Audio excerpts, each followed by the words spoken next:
Hello everyone, and welcome back to another coaster review. And today we'll be reviewing Intimidator 305, the Intamin giga coaster at King's Dominion. So of course, I will run down the stats. So Intimidator 305 is 305 feet, obviously. The drop is 300 feet. The speed is 90 miles per hour. The angle of descent is 85 degrees, so that's almost 90 degrees for vertical straight down drop. And the length is 5,100 feet, so almost a mile long. And the duration is 3 minutes. It doesn't feel like 3 minutes, but RCDB says it is, so yeah. So of course I will be going through the layout and telling you my opinions of each element. So let's get started.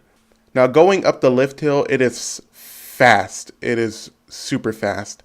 And it really sets the tone for what's to come. I really enjoyed the lift hill. The anticipation is ridiculous when you're flying up that lift hill. So after that, you crest over the hill and then drop 85 degrees straight down. The drop was crazy intense. It gave some great ejector air time. However, it does feel short when you're sitting in the front. I did front and back on this roller coaster, and I have to say, in the back row, you're falling forever. It's crazy.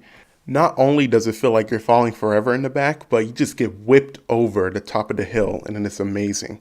And the ejector airtime in the back is a lot more enhanced than when you're sitting in the front. After that is the most talked about element on this ride. It's the first turn, and I have to say it lives up to the hype. I was really concerned about this turn. I was like, oh my goodness, am I going to black out? How is that going to feel? The first time I did it, it was in the front row, and I didn't black out at all. It was great though. It was still intense, but I didn't black out. However, when sitting in the back, because I was pulled over the drop and pulled around that turn, I started to gray out. After that, it's the massive airtime hill. It was a good airtime hill. It gave plenty of ejector airtime and it was really sustained. People think it's more floater. I felt ejector, especially when sitting in the back. But yeah, I really did enjoy the airtime hill. After the giant airtime hill is my favorite element on this ride. You bank to the left and then level out into this little bunny hop and then slam back into a bank turn, and it is crazy. But I feel like this element should be talked about more.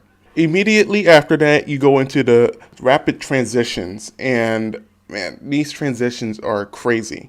The second one though is more drawn out, but the first and third are more whippy.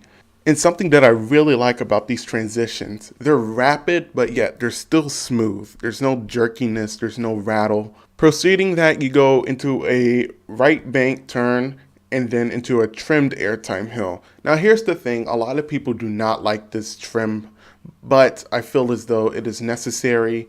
I didn't mind it at all. The airtime hill still gave pretty good floater. And a lot of enthusiasts say that it kills the momentum on this ride. I didn't think so. The ride still had plenty of speed throughout the rest of the course. So after you exit the trimmed airtime hill, you rise up and then bank to the right and slam into another rapid transition. I knew this layout before riding Intimidator, but that rapid transition still caught me off guard because it feels more whippy than the other transitions. Following that is yet another bank turn, and then you go into this really cool transition into the brake run.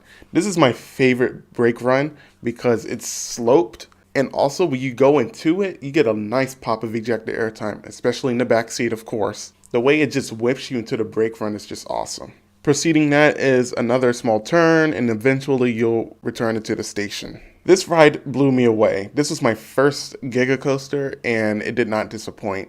The intensity on this ride is unlike any other that I've experienced. Many people complain that this ride does not have enough airtime. I thought that it had plenty, considering that it's not focused on airtime. Before visiting King's Dominion, I saw plenty of POVs, off-ride videos of Intimidator, just to see what I was going to be going through. And I thought, yeah, it's a tall ride. But when you see this thing in person, it is crazy. It is so scary.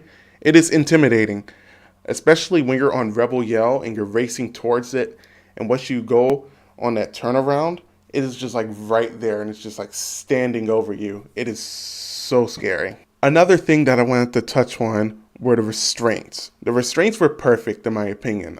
Many people complain about them being over the shoulder restraints, but I feel as though that they are necessary for this ride due to the rapid transitions that you experience towards the middle and end of the ride. On top of that, the restraints were not uncomfortable whatsoever, so I really didn't find a problem with them.